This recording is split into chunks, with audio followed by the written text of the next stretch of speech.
اللہ کو اور کبیرہ گناہوں سے بچو، کبیرہ گناہوں سے، بڑے گناہوں سے بچو، بڑے گناہوں سے بچو۔ چھوٹے گناہ ہوتے رہتے ہیں وہ اللہ بھی درگزر کرتا ہے، بڑے گناہوں سے بچو، وہ بھی ہو جائیں توبہ کر لو معاف، توبہ کر لو معاف۔ ماں باپ کی نافرمانی بڑا گناہ ہے۔ ایک صحابی کی بیگم نے کہا یا رسول اللہ میرے خامند موت کی حالت میں کلمہ نہیں پڑھا جا رہا، علقمہ۔ آپ دوڑے ہوئے گئے، آپ نے کہا بیٹا کلمہ پڑھو، کہا جی نہیں پڑھا جا رہا، بول رہے ہیں، کہا جی پڑھا نہیں جا رہا۔ اب کیوں؟ پھر آپ نے ایک دم کہا کوئی ماں باپ میں زندہ؟ کہا جی ماں۔ راضی ہے؟ کہا نہیں ناراض۔ بلاؤ۔ وہ آ گئیں۔ آپ نے کہا علقمہ کی اماں تمہیں بچے سے ناراض ہو؟ کہا جی ہاں۔ کیوں ناراض ہو؟ کہا جی اور کچھ نہیں، بہت نیک بچہ ہے، تہجد پڑھتا ہے، روزے رکھتا ہے، قرآن پڑھتا ہے، مجھ سے بدتمیز ہو کے بولتا ہے۔ وہ مجھے ابھی راستے میں بتا رہا تھا ایک ساتھی کہ جی یہاں کے جو بچے ہیں وہ ماں باپ کے ساتھ بہت بدتمیز ہو کے بولتے ہیں۔ پہلا قصور ماں باپ کا، انہوں نے کب ٹائم دیا تھا؟ انہوں کو ٹائم دیا تھا بچوں پر محنت کے لیے؟ کہا یا رسول اللہ اور کچھ نہیں ہے، بدتمیز ہو کے بولتا ہے۔ تو آپ نے کہا معاف کر دے۔ کہا میرا دل ٹوٹا ہوا ہے۔ آپ نے کہا اچھا اگر میں اسے آگ لگاؤں پھر سفارش کرو گی، معاف کرو گی؟ کہا پھر تو کروں گی، اتنا تو میں نہیں سہ سکتی۔ کہ پر اگر تو نے معاف نہ کیا تو سیدھا اللہ کی آگ میں جائے گا۔ ہے کون؟ صحابی۔ آپ نے کہا اچھا یا رسول اللہ میں معاف کرتی ہوں، میں معاف کرتی ہوں۔ تو آپ نے کہا بیٹا کہو لا الہ الا اللہ۔ تو اس کے کہا لا الہ الا اللہ اور جان نکل گئی۔ پھر آپ نے اس کا جنازہ پڑھا اور اس کے دفن میں شریک ہوئے، قبر تک گئے۔ پھر آپ نے دفن کے بعد اعلان کیا جس نے ماں باپ کو دکھ دیا اس پہ اللہ کی لعنت، فرشتوں کی لعنت، زمین آسمان کی لعنت۔ نہ نماز قبول ہے، نہ روزہ قبول ہے، نہ صدقہ قبول ہے۔ کبیرہ شراب سے بچو، نشوں سے بچو، جھوٹ سے بچو، جھوٹ سے بچو، جھوٹ سے بچو، جھوٹ سے بچو۔ میرے نبی نے فرمایا میرا امتی ہر گناہ کر سکتا ہے، ایک جھوٹ نہیں بول سکتا، ایک دھوکہ نہیں دے سکتا۔ دھوکہ نہ دو، خاص طور پر یہاں کے لوگوں کو دھوکہ دینا تو بہت بڑی گراوٹ ہے۔ یہاں کی حکومت نے تمہارے ساتھ کیا کچھ نہیں کیا، تم انہی کو دھوکہ دو۔ ٹیکس بچانے کے لیے جھوٹ بولو، کتنے پیسے بچا لو گے؟ جھوٹ بول کے تم نے سارا ملک بچا لیا تو اللہ کی قسم گھاٹے کا سودا۔ پیسہ نہ بچاؤ، سچ کو بچاؤ۔ سچ پراپرٹی ہے، پیسہ پراپرٹی نہیں ہے، سچ پراپرٹی ہے۔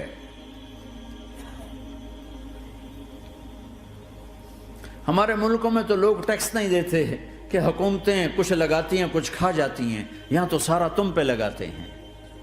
کیوں جھوٹ بولتے ہو؟ کیوں دھوکہ دیتے ہو؟ احسان دانش کی کتاب زندگی میں ایک واقعہ میں نے پڑھا کہ جب انگریز کی حکومت تھی ہندوستان پہ تو ایک دلی میں ایک گرو تھا جو جیب کترا تھا، اس کے آگے چیلے تھے جو جیب کاٹ کے کمائی دیتے تھے۔ تو ایک دن ایک اس کا چیلا یعنی ایک لڑکا 2 روپے لے کر آیا، تو اس کے ٹیچر نے اس کو ڈانٹا کہ اتنے تھوڑے پیسے آج لائے ہو، صرف 2 روپے۔ تو اس نے کہا استاد جی آج بڑا موٹا مال پکڑا تھا، آج ایک انگریز کی جیب کاٹی تھی، بڑے پیسے تھے۔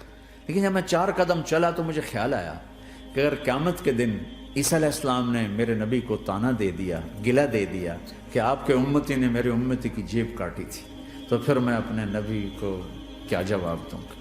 اور میرا نبی میری وجہ سے شرمندہ ہو کہ بس اس شرم میں جا کر میں نے اس کو واپس دے دیے اور یہ اپنے کے 2 روپے کھسکا کے لایا ہوں۔ تو وہ گرو نے اس کو 10 روپے انعام دیا کہ بیٹا یہ تیرا آج کا انعام ہے کہ تو نے خوب کیا۔ تو تمہارا ان لوگوں سے واسطہ ہے، عیسیٰ علیہ السلام تانا دے بیٹھے تو کدھر جاؤ؟ جھوٹ نہ بولو چاہے سب کچھ دینا پڑ جائے، جھوٹ بول کے پیسہ نہ بچاؤ، دھوکہ دے کے کاغذات نہ بناؤ۔ یہاں کی لڑکیوں سے اس لیے شادی کرنا کہ میرے کاغذات بن جائیں، اللہ کے واسطے ایسی ذلت کے کام نہ کرو۔ میرے نبی نے فرمایا جس نے دھوکہ دیا میری امت سے نکل گیا۔ نماز چھوڑنے پر کہا اس نے کفر کیا، جس نے نماز چھوڑی کفر کیا، اور جس نے دھوکہ دیا میری امت سے نکل گیا۔ من غش فلیس منا۔ جھوٹ نہ بولو، دھوکہ نہ دو، سب کچھ چلا جائے جانے دو، سچ کا ساتھ نہ، سچ کا ساتھ دو۔ ابن خراش رحمۃ اللہ علیہ کے بارے میں مشہور تھا، زندگی بھر کبھی جھوٹ نہیں بولا۔ حجاج کا زمانہ، ان کے 2 بیٹے حجاج کے خلاف جنگ میں شریک ہو گئے، پھر ان کو شکست ہوگی، وہ بھاگ گئے، پھر چھپتے چھپاتے گھر پہنچ گئے۔ سی آئی ڈی نے بتایا کہ وہ گھر آ گئے، تو حجاج نے کہا آج ابن خراش کا امتحان لوں گا۔ ان کو بلا لیا، کہنے لگا ابن خراش، وہ تیرے 2 بیٹے ہمارے خلاف جنگ میں شریک ہوئے تھے، وہ پہ بھاگ گئے تھے، ان کی کوئی خبر ہے کہاں ہے؟ تو انہوں نے مسکرا کر فرمایا کہ حجاج، زندگی موت تو اللہ کے ہاتھ میں، گھر آ چکے ہیں، گھر میں ہیں، ابھی یہیں چھوڑ کے آیا ہوں۔ تو حجاج نے کہا تیرے سچ پر تیرے بیٹے تجھے ہدیہ کرتا ہوں، اگر تو جھوٹ بولتا تیرا سر بھی اڑا دیتا، تیرے بچوں کا سر بھی اڑا دیتا، تیرے سچ پہ تجھے تیرے بیٹے تحفہ دیتا۔ مسلمان جھوٹ نہیں بولتا۔ چند پاؤنڈ کی خاطر تم کاغذات میں ہیرا پھیری کرو، ڈرو اس دن سے جس دن اللہ کے سامنے کھڑا ہونا ہے۔ یہاں کے پیپر بنانے کے لیے یہاں کی لڑکیوں کو دھوکہ دو، ڈرو اس دن سے جس دن اللہ کے سامنے کھڑے ہونا ہوگا۔ عیسیٰ علیہ السلام کا تانا اگر گلا آ گیا نبی کو تو کدھر جاؤ گے؟ سچ کے ساتھی بنو، سچ کے ساتھی بنو، سچ کے ساتھی بنو۔ ٹیکس دینا پڑے دو، دینو، تم پہ خرچ ہوتا ہے۔ ایک طرف 4 پیسے ہیں، ایک طرف سچ ہے، کہ مسلمان سچ بولتا ہے، جھوٹ نہیں بولتا۔ ایک دفعہ سہارنپور میں جھگڑا ہو گیا، ایک جگہ تھی ہندوؤں کی، مسلمانوں نے قبضہ کیا ہوا تھا، تو ہندوؤں نے کیس کر دیا، انگریز کا زمانہ تھا، عدالت میں۔ وہ مسجد بنانا چاہتے تھے، ہندو مندر بنانا چاہتے تھے، تو دونوں طرف بات تپی ہوئی۔ تو آخر وہ جج نے کہا بھائی کوئی ایسا آدمی ہے، ہندوؤں سے کہا، جو گواہی دے دے تو اس کی گواہی تم قبول کر لو گے؟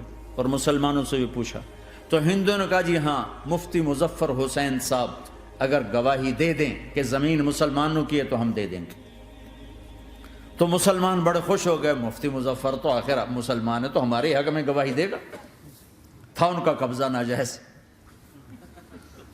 تو جب وہ عدالت میں تشریف لائے، مسلمان بڑے اطمینان کا، ہن جناب ساڈے حق وچ فیصلہ ہونا ہے، چونکہ آج کل صرف سچ کو کون دیکھتا ہے۔ تو انگریز جج نے پوچھا ہاں جی مفتی صاحب آپ کیا کہتے ہیں؟ فرمانے لگے دیکھو جج صاحب، یہ زمین ہندوؤں کی ہے اور مسلمانوں نے قبضہ کیا ہوا ہے۔ تو مسلمانوں نے گالیاں نکالنی شروع، وہ یہودیوں والا بن گیا نا، گالیاں نکالنی شروع کر دی۔ تو انگریز جج نے کہا آج مسلمان ہار گئے اور اسلام جیت گیا، آج مسلمان ہار گئے اور اسلام جیت گیا۔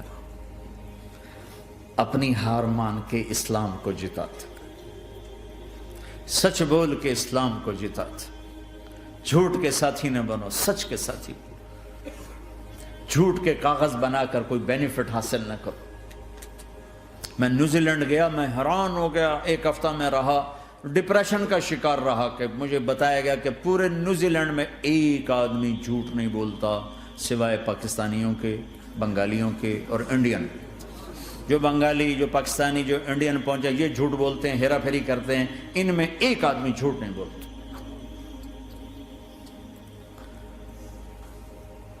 سچ تو ایک عالمی صفت ہے، جو اللہ کو نہیں مانتا وہ بھی کہتا ہے سچ بہت اعلیٰ چیز ہے۔ اور تمہیں تو تمہارا نبی کہہ رہا ہے الصدق ینجی والکذب یہلک، سچ نجات دیتا ہے، جھوٹ ہلاک کرتا ہے۔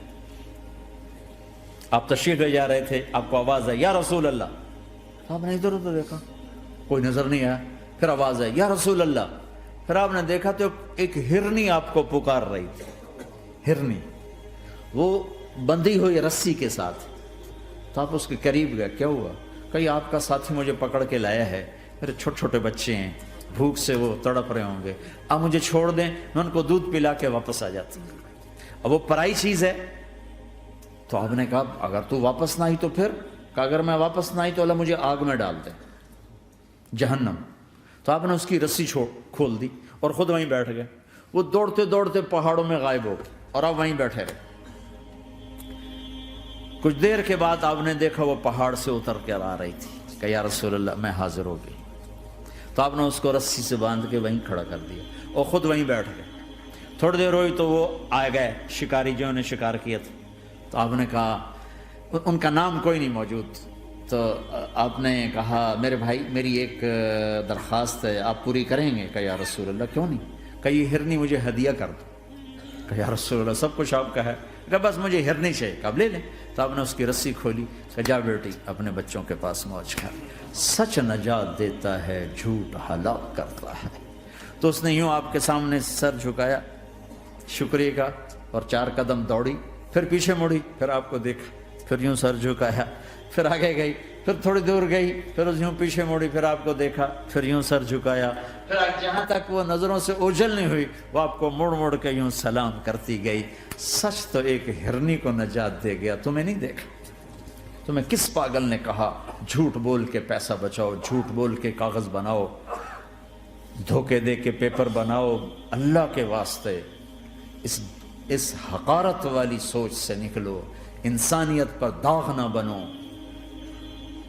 ان کے قدردان بنو جنہوں نے تمہیں پاسپورٹ دی, جنہوں نے تمہیں تعلیم کے مواقع دیے, تمہیں ہر شے میسر کی, اور آخری ممکن حد تک تمہیں ظلم سے بچانے کی کوشش کی. محسن کے اوپر کیوں آئے تھے اس دیس میں؟ آئے ہو تو پھر دھوکے سے بچو. جھوٹ, مسلمان کہیں بھی ہو دھوکے سے بچتا ہے. کیا اپنے پیٹ سے کپڑا اٹھانا کہ حرم بیت اللہ کے اندر جیبیں کٹتی, بیت اللہ کے اندر جیبیں کٹتی, اور حاجی بیچارے کتنی دفعہ فریادیں کرتے ہوئے نظر آئے کہ جیب کٹ گئی, جیب کٹ گئی. بیت اللہ کے اندر, مسجد نبوی کے اندر